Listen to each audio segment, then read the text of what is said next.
Hey there, and welcome. Tonight, we're going to float gently into a story full of thunderbolts, questionable parenting choices, and the occasional surprise birth from someone's forehead. Yep, it's Greek mythology time. So as you get cozy, maybe tuck your toes in, fluff your pillow, and let out a nice long exhale. Because once upon a time, before the sky had Wi-Fi or weather apps, it had a ruler, and his name was Zeus.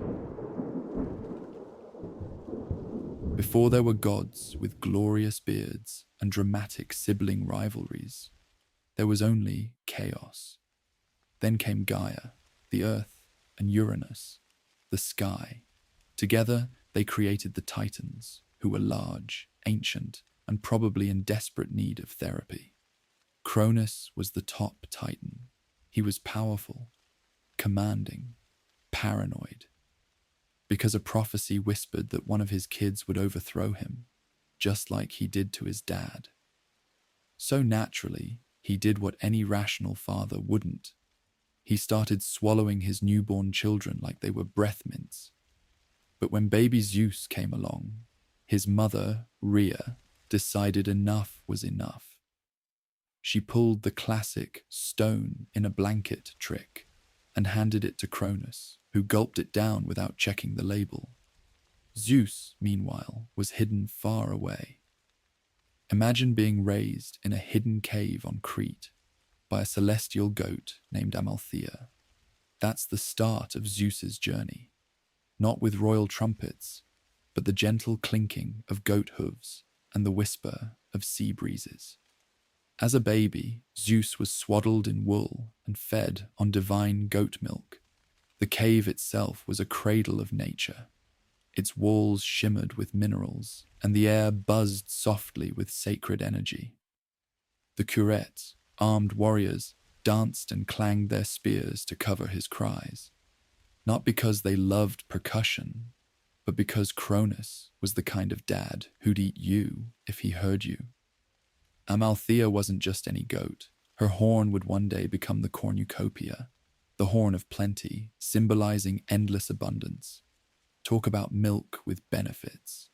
As Zeus grew, he learned to walk under moonlight, to wrestle with tree shadows, and to throw little bolts made of olive wood.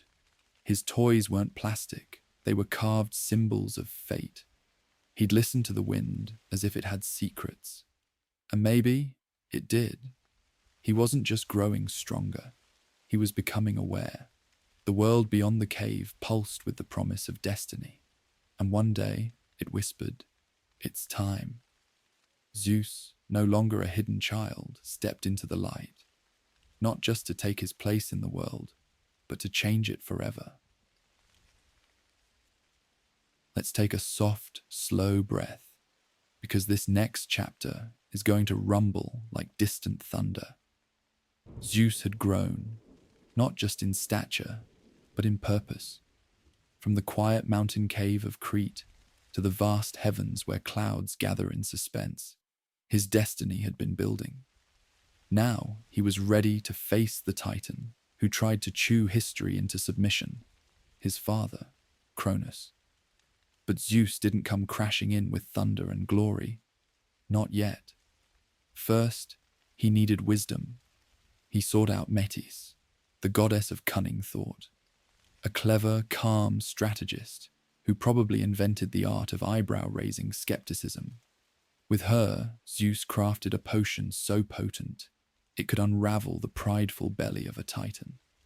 One drop, and everything swallowed could be unswallowed. Disguised as a servant, Zeus approached Cronus, a brooding, thunder-bellied tyrant grown slow and suspicious. The air around Cronus always felt like something was about to break, and then it did. Cronus drank, and just like that, it all came up.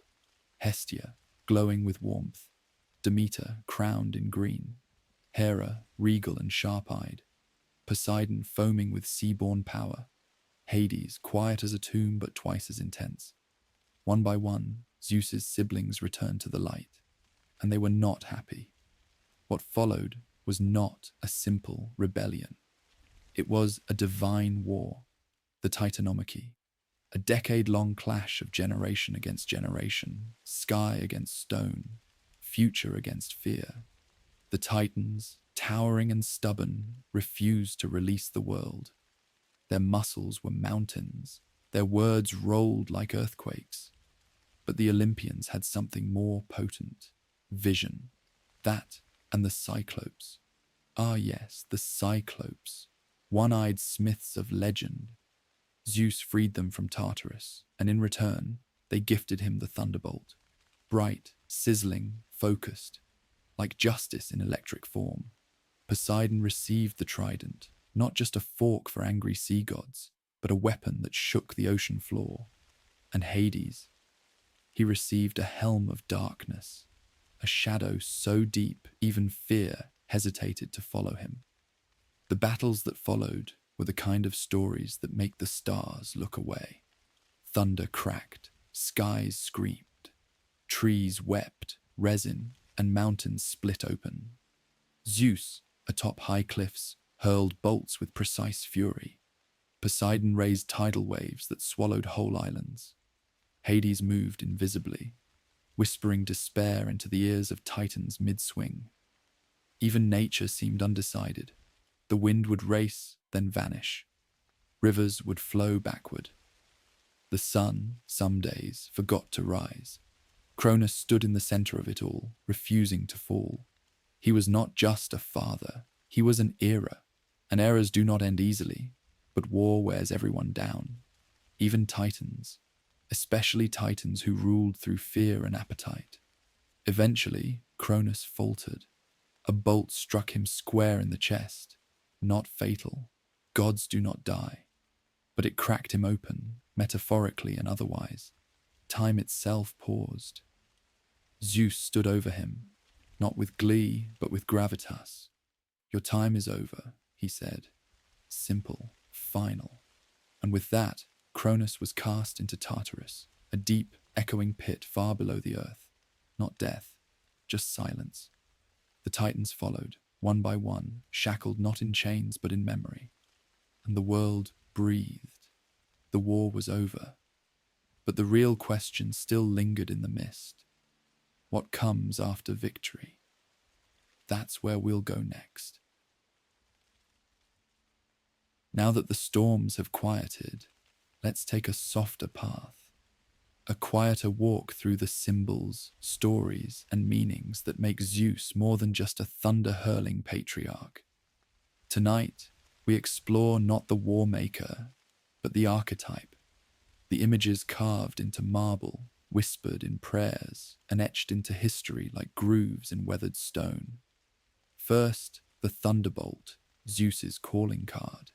It's not just a flashy projectile, it's a statement. Swift justice, immediate judgment, divine punctuation.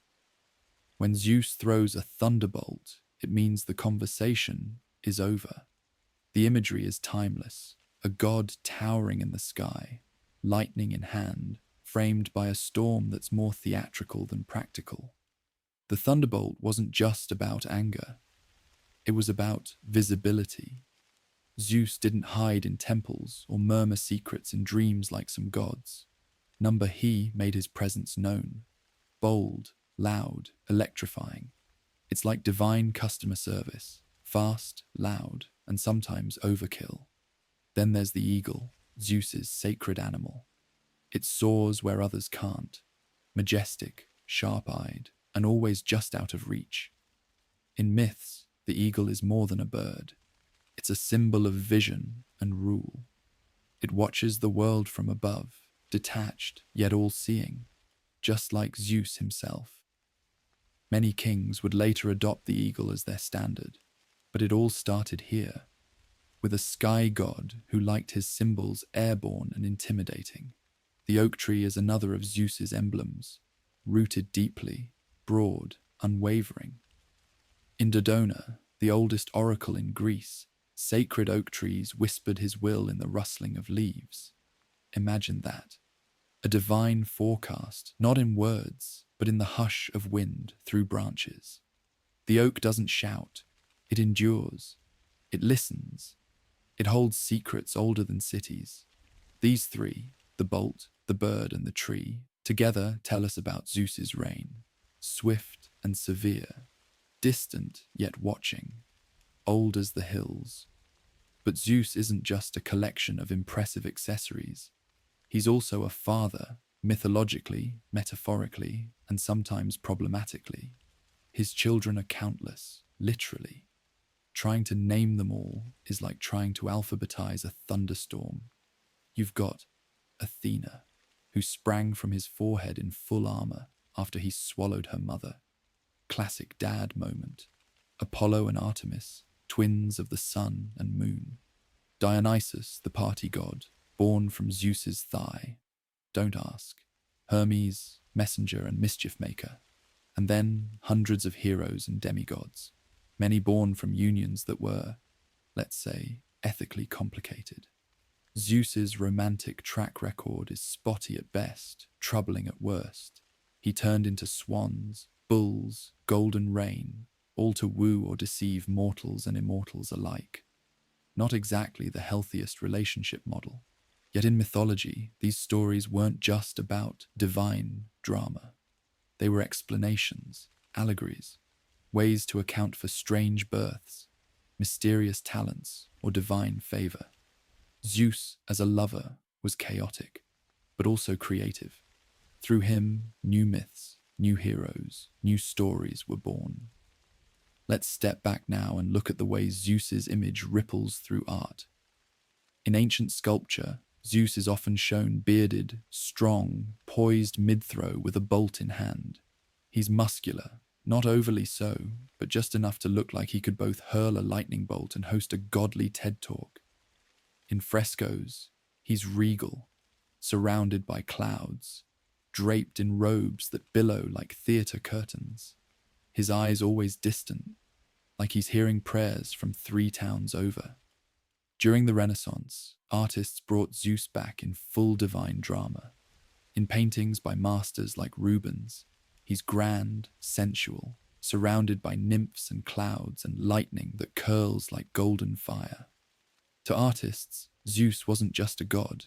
He was an idea, authority, power, the peak of divine masculinity. In modern pop culture, Zeus has morphed again. He's sometimes wise and stately, other times cranky and comical. You might hear his name shouted in cartoons, see his likeness in films, a thunder god with a dad bod and opinions about everything. And yet, the same themes linger: justice, command, spectacle. But here's a thought, a quiet one, just for us as we drift towards sleep. Zeus was a god of presence. He wasn't subtle. He was the god who shows up. Loud storms, flashing signs, rumbling skies. He reminds us that not all divine moments are whispers. Some are booms. And even though we sometimes laugh at his excesses, the affairs, the drama, the ego, we still look to him as a symbol of something primal.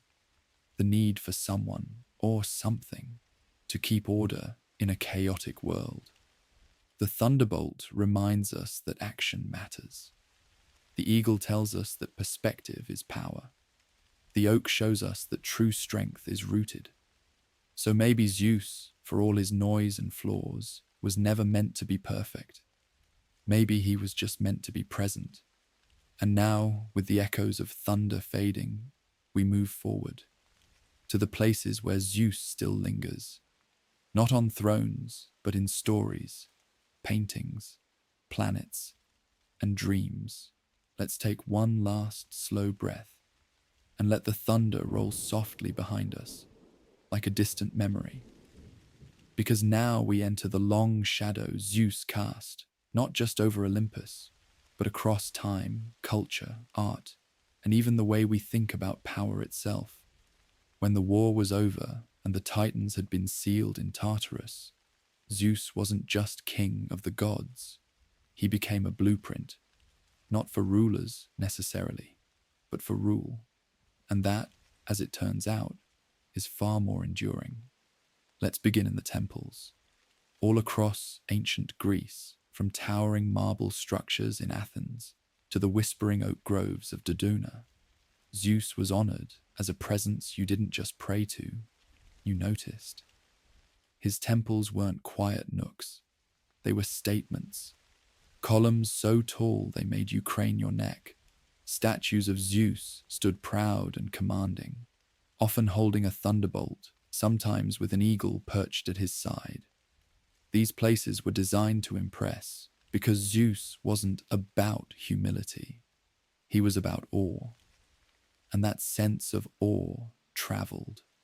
The Romans adopted him, called him Jupiter, and made him the official mascot of imperial might. Their Jupiter Optimus Maximus, that's best and greatest, stood atop the Capitoline Hill, where senators gathered and lightning was a political forecast. If you saw a bolt before a vote, maybe take the day off. But Zeus didn't stay confined to altars. He slipped into language, into stories, into metaphors. The phrase, to throw lightning, that's Zeus. The term thunderstruck, thank you, Zeus. Even the concept of someone having a god complex owes a nod to Zeus's habit of being a little extra. In the Renaissance, artists rediscovered him. Painters like Rubens, Titian, and Michelangelo recreated Zeus in vivid oil and ceiling-sized spectacle. He was draped in clouds, muscles gleaming, eyes like storms about to break. These depictions weren't just reverent. They were explorations of power, masculinity, and celestial authority. And then the Enlightenment came along and gave us a new kind of Olympus, the mind. Thinkers looked at Zeus and saw archetype, not just character. Freud, Jung, and their psychological peers unpacked the myth of Zeus the Father as the original model of dominance, order, and at times repression. In that way, Zeus evolved into something far more abstract, the idea of authority. When we picture the patriarch, the leader, the head of household, we're often picturing something Zeus-like, strong, commanding, imperfect, occasionally morally wobbly, but always there. And then came pop culture. Zeus has appeared in just about every format you can imagine. He's a video game boss, a Disney cartoon dad, a lightning-wielding, toga-wearing meme. Sometimes he's wise, sometimes ridiculous, sometimes both. Like an omniscient grandpa who can't work a smartphone but controls the weather. In Hercules, Disney's version, he's a lovable, glowing dad figure who throws around hugs and lightning like confetti. In God of War, he's a manipulative tyrant whose family reunions are best handled by a therapist.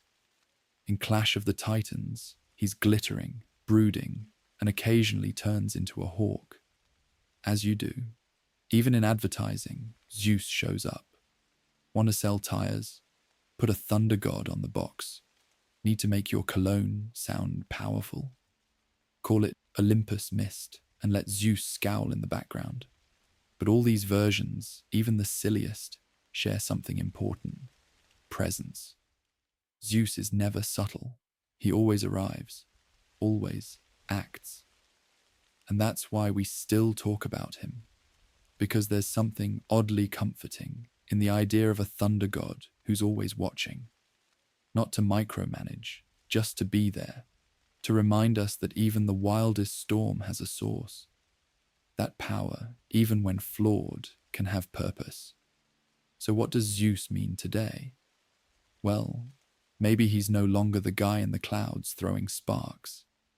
Maybe now he's the metaphor we summon when we talk about taking charge or holding court. Maybe he's in every leader who walks into a room and commands attention, for better or worse. But maybe, just maybe, he's also in you, in every moment you choose to step up, in every time you speak with strength, in the storms you weather and the calm you create afterward. Because gods, after all, were made in our image too.